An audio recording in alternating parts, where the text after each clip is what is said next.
each week, I declare that we're here to edify, equip, and empower disciples of Messiah Yeshua. And I want to briefly explain what we mean with the word disciple. The Greek word is mathetes, and it means one who engages in learning through instruction from another, and is simply known as a learner, one who wants to learn what their teacher knows. The Hebrew term Yeshua would have actually used is Talmud, or if there are more than one, Talmudim. That's Talmudim.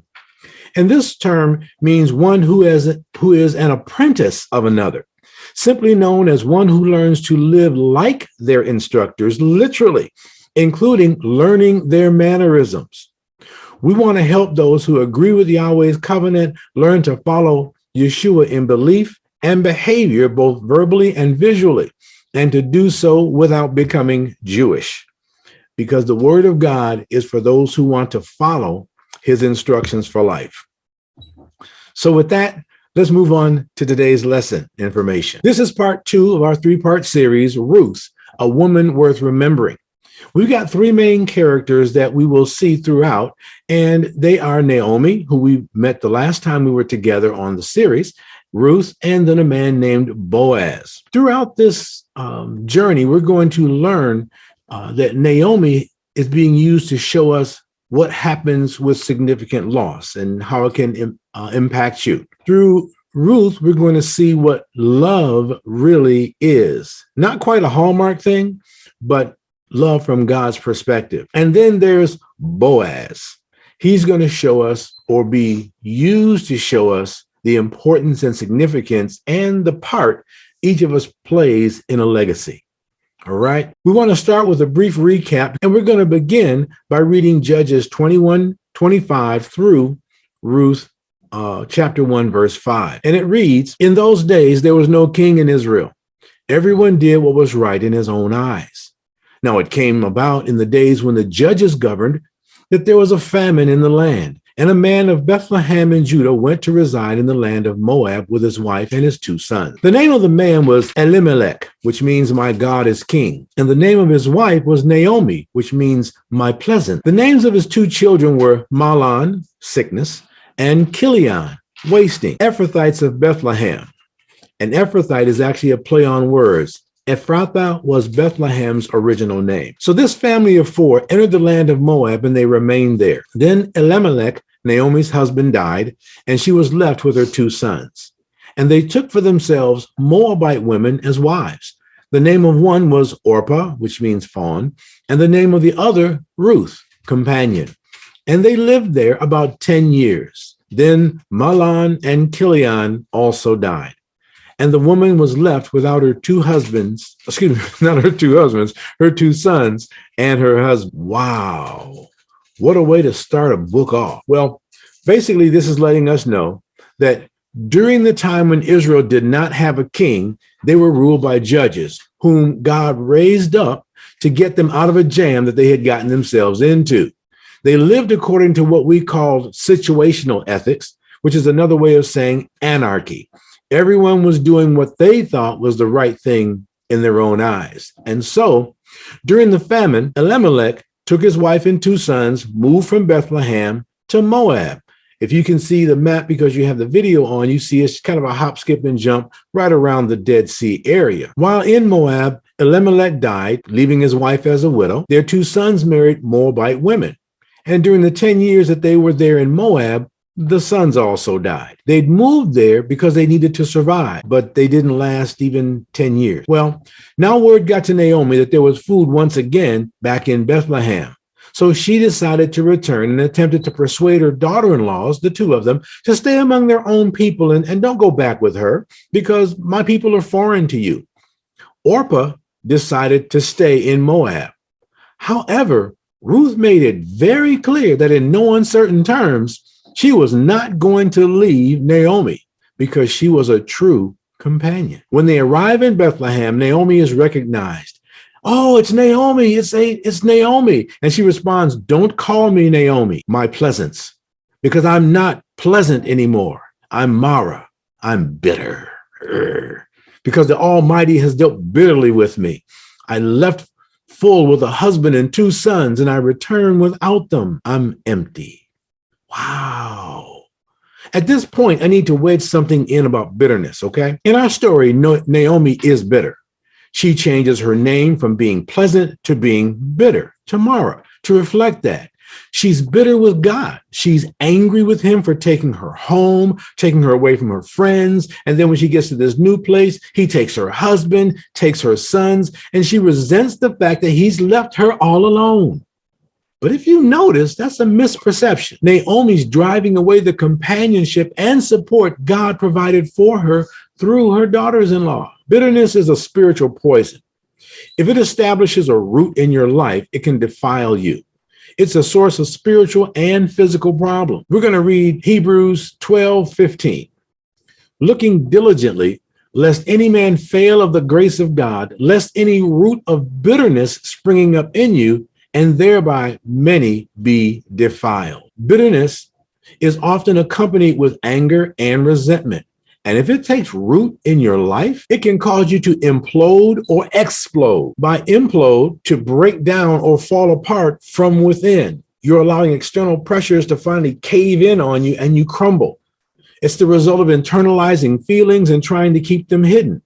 It will lead to self-destructive behavior. As far as explode, which means to explode, to burst forth in sudden violence or noise from internal energy, this can be seen when the bitter person lashes out at other people. All of this is really just an effort to drive them away, because they, in either case, implosion or explosion, the bitter person, they want to avoid being vulnerable again. They don't want to be hurt again. Unclean spirits will often use trauma as the catalyst to prepare the grounds for seeds of bitterness to be sown or planted. The person feels they've been treated unfairly. And so rather than acknowledge the incredible pain, yes, I've been hurt by that, it was wrong, they get on and get them on the road to healing, because when you acknowledge that, now you can identify that and work with it and work through it.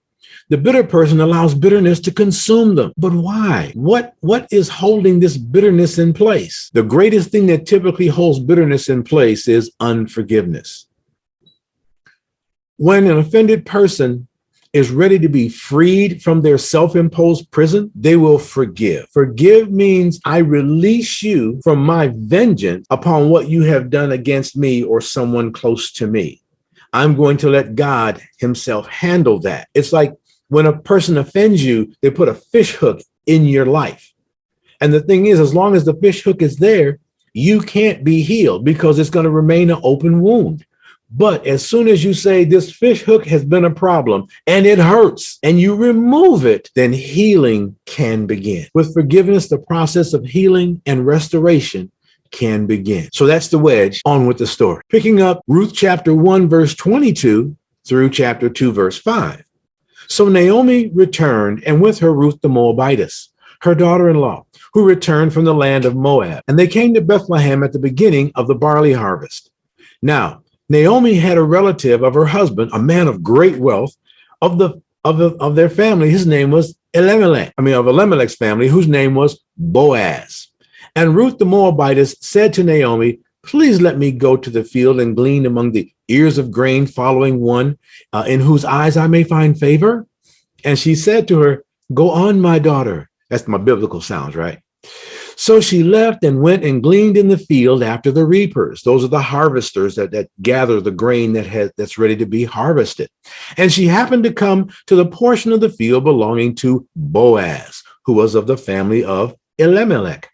Now Boaz had come from Bethlehem and said to the reapers, may Yahweh be with you. And they said to him, may Yahweh bless you. This is like a real great worker-employee relationship here, right? They're like glad to see him, and he's glad to see them as well. Well, we notice chapter 1 ends with Naomi getting back to Bethlehem, right?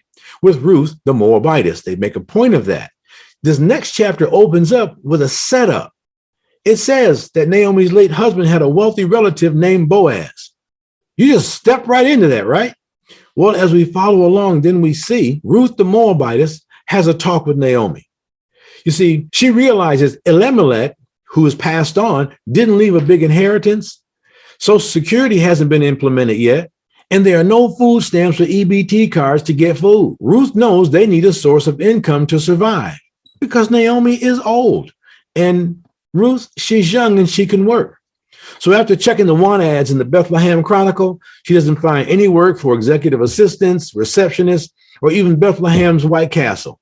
So Ruth asks Naomi, is it okay if I apply for some day work gleaning? Naomi tells her, sure, go ahead. So now Ruth goes out into this unfamiliar place among unfamiliar people to get a job. And she winds up in Boaz's field. Now, Boaz shows up and greets his workers and they greet him back. And he notices Ruth and asks the team leader, hey, who's this young woman? The team leader explains, oh, she's the young Moabite woman who returned with Naomi from the land of Moab.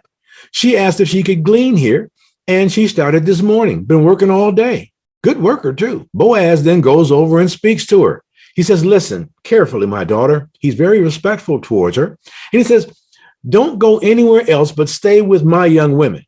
I've ordered my servants not to touch you. And if you need water, I'll show you where you can get it. Ruth asks, why has this foreigner found favor in your sight? No, she needs to realize that being a Moabite is only her point of origin and not her destiny, right? Boaz tells her, I've heard how you left your parents, your birthplace, and then came to a foreign land to help your mother-in-law, Naomi.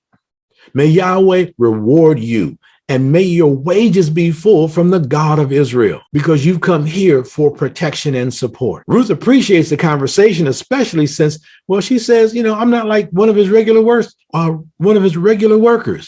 Ruth, what are you talking about? That Moabite thing again? You got to give it a rest, baby girl. Listen, people are drawn to what you direct their focus to in your life. They may see a lot of things about you, but don't give people ammunition to shoot at you with, all right? Notice, no one else is having an issue with her. Boaz says, hey, sit down with all the regular workers because you're one of us. That's how she's really seen. They really just brought her right on into the fold. She's the only one actively thinking I'm different, and she needs to now just let it go. Her being a Moabite wasn't an issue. Boaz then gives instructions through the team leader, take care of her and don't insult her. It mentions that in verse 15 and 16, let her glean not just the leftover area, but even among the sheaves, the primary area. And matter of fact, let some fall out, let some drop for her to get, and don't rebuke her for it either. Just make sure she has more than enough. Ruth finally heads home, right? Long, hard day of work. Naomi asks, where do you work today? Ruth says, I worked with a man named Boaz today. Wait a minute, let me get this right. I think she was in the field with a lot of people, but she only remembers this one guy, right? Naomi's eyes at that point probably opened very wide. She says, may he be blessed of Yahweh, who has not withdrawn his kindness from the living and from the dead. What's going on here? I think that healing is taking place in Naomi's heart as she's letting the goodness of Yahweh permeate her walls of bitterness, because she's starting to see, wow, a good thing is starting to happen in our lives. Well, Naomi goes ahead to explain that Boaz is a near relative who can redeem what was lost. I can't do it. That is, Naomi can't redeem it because she has no heir. That's the way things were set up under the Torah, under the law. Please understand, Ruth has no idea what she's talking about. The kinsman redeemer, that's specifically a Hebrew custom. Naomi tells Ruth, though, keep working in that field so no one takes advantage of you. So Ruth works not only the next day and the next few days and the next weeks, but she works until the end of the barley harvest and then into the wheat harvest. So that's about 3 or 4 months that she's been working there. This is like really, really a good thing that's happening for them.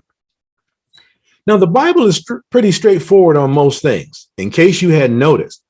And what's recorded in the word, it's there for a purpose. If you notice, if you have read through this book, the end of this chapter closes with, she lived with her mother-in-law. Why would you say that? Maybe because Naomi is thinking, I really love my daughter-in-law, but it's time she gets her own place. And the only way she'll do that is if she remarries. So Naomi says to Ruth, my version, of course, baby, it's time to get married again. You've been a great companion to me, but it's time for you to get married. So let me tell you how how to get a man. You're probably thinking, Dr. Marcus, can we stick with the Bible story, please? Well, we are sticking with the Bible story because this is what it talks about. And yes, her mother-in-law was trying to get her married off. So she told her, there are 3 things that you're going to need to do, Ruth. I may need to let your hands go so that you can get a notebook and write this down. And some of you who might be single or single again might want to jot this down. Ruth, there are 3 things you need to do. Those 3 things are wash up, oil up, and dress up. Now, we need to take a closer look at what that means.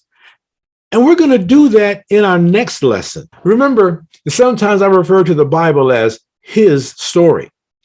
So I want to ask the question, what is his story about Ruth teaching us today? 1, Yahweh doesn't reject us and toss us out like rubbish solely on the basis of our poor response to adversity in our lives and the decisions that result from them. 2nd, we need to know we can choose to learn about Yahweh and his purpose. We need to get it in our head, meditate upon it in our hearts so we can motivate our hands to work out what he's working in us. Again, don't let your past be an anchor to keep you from your potential. Remember, Moses was a murderer. David was a conspirator and an adulterer.